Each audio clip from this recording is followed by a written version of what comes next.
Hi, I'm Ricardo. Hi, I'm Juan. Welcome to Tips, a show about traveling, internships, professional programs, study groups, and study in general. Today, we're going to talk about how to prepare for a long flight with a primary school kid and as a family of four.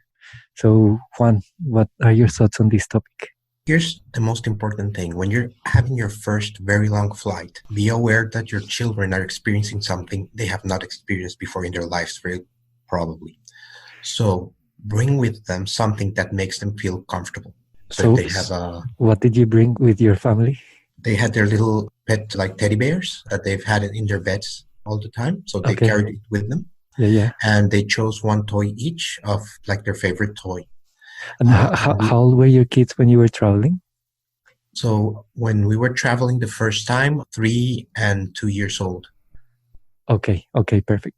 So, which one was more challenging from your experience, the 3-year-old or the 2-year-old? The 3 year old was more challenging. And also, I've traveled with them in that very long flight when they were 5 and 6 years Oh, yeah, old. yeah. And yeah, I think then the 5 year old was more challenging. But Really? yeah, Why? because they can get it's a temperament thing. It depends. Every child is different. Typically, one of the children will become very restless during the flight. And yeah, so I guess there's a range of age where they can get a little bit more restless. Hey, That's Juan, my but experience. I thought, and maybe I'm naive in saying this, I thought that because they could watch movies nonstop, they would be sitting on their chair. They do. I mean, that is one thing. So there's two things here. One Okay. is so you want them to be comfortable and you try Mhm. to bring something that they're familiar with. The other part is how to keep them entertained.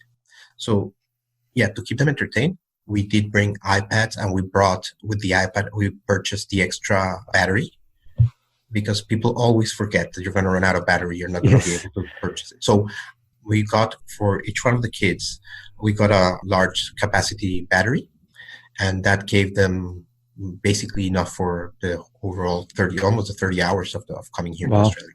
Okay. And I assume because it's an iPad and it's your iPad, you downloaded all the games and movies and series that they really liked and they were comfortable watching. Yes, so that's a very important thing. So when you're thinking of entertainment, I looked for age appropriate games on the App Store and I downloaded, I actually subscribed to not Netflix, there's specific services for videos for children. So I Okay. paid the subscription just for that month. Okay. And that allowed me to download lots of content on Dora the Explorer and that kind of thing, Yeah. which now you can get on Netflix. I think times have Yep. changed, Yeah. but I downloaded as much as I can, like as much as I could, but being aware that, I mean, each video takes a lot of space. So it's not like, it's not going to be enough for the whole trip, but I mean, should be fine to repeat a few things.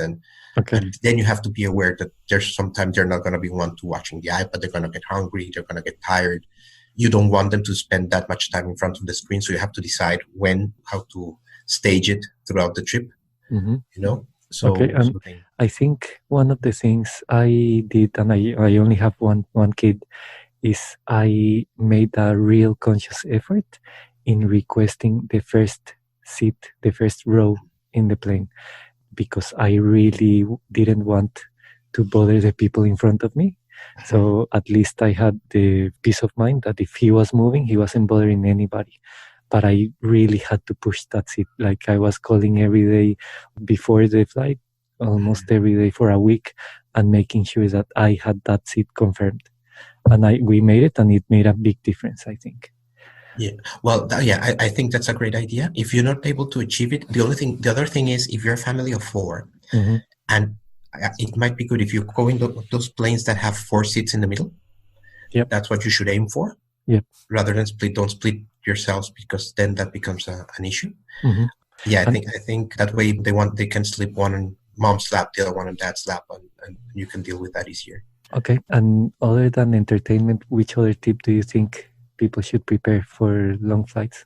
I think carrying snacks, it's a challenge because it has to be something you can bring into the airport or just purchase in the airport, just buy their favorite snacks. Okay. So I think Perfect. that's the other important thing. Okay, perfect. So basically, just to conclude, it's basically prepare entertainment, prepare batteries, prepare snacks that you can bring or buy in the airport, whatever you think you need, and try to select the most appropriate seat. Yes, and be prepared for the challenge of arriving, because it's to children, lots of bags, and that is just a thing about being patient. Yes. Okay, perfect. I am Ricardo, and if you want to connect with me or follow me on LinkedIn, you find me as Ricardo Gutierrez, Innovator Diaries and Betsy Accommodation Solution. And I'm Juan Camilo Reyes. You can find me on LinkedIn under the Department of Environment, Land, Water and Planning in Victoria, Australia.